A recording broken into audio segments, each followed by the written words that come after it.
네, 그럼 이제 관건은 피해 복구 작업일 텐데요. 관리천 피해 복구에 막대한 비용이 들어갈 것으로 보이지만 재원을 마련하기는 쉽지 않은 상황입니다. 주민들의 피해 지원을 감안하면 비용을 추산하기도 힘든 상황인데요. 화성시와 평택시가 비용 마련을 위해 기대를 걸었던 중앙정부의 특별 재난구역 지정은 끝내 무산됐습니다.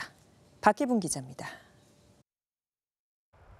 평택시와 화성시는 이번 수질오염 방제 작업 비용이 최대 1,300억 원에 달할 것으로 추산하고 있습니다.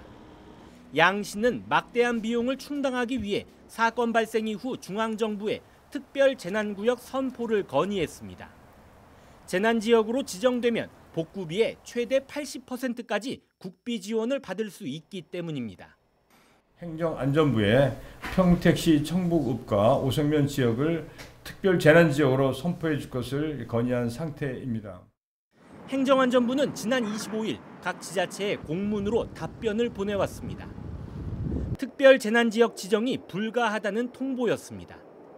이번 사고가 국가 차원의 긴급 수습 및 지원이 필요한 재난이라고 보긴 어렵다는 의견입니다. 다만 특별교부세 30억 원을 지원했습니다.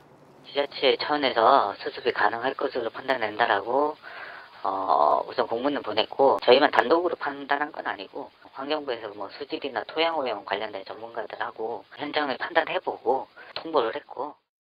경기도는 앞서 지난 18일 재난관리기금 30억 원을 응급 복구비로 긴급 지원해 평택과 화성시는 정부 지원금까지 총 60억 원을 지원받았습니다. 하지만 전체 복구 비용으로 추산한 평택시 1,000억 원, 화성시 300억 원에 비하면 턱없이 모자란 실정. 경기도는 특별 재난지역 선포에 대한 재검토 요청과 함께 다른 지원 방안을 찾는 데 고심하고 있는 것으로 알려졌습니다. 다른 지원 방안이 없는지 또 그 특별 재난지역 선포에 대한 재검토할 여지가 없는지 다시 살펴보려고요. 워낙 환경부 쪽에 관련된 예산이 없더라고요. 중앙부처에 있는 걸 한번 좀 확인해보고 있는데 딱히 특별재난지역 선포가 되지 않는 한. 현재 평택시는 재난지역 선포가 무산된 것과는 별개로 오염수 정화를 위해 활성탄 흡착기를 사용하기로 결정했습니다. 현장 테스트를 마친 가운데 평택과 화성시는 공동으로 흡착기 지원을 한국환경공단에 요청했습니다. BTV 뉴스 박희풍입니다.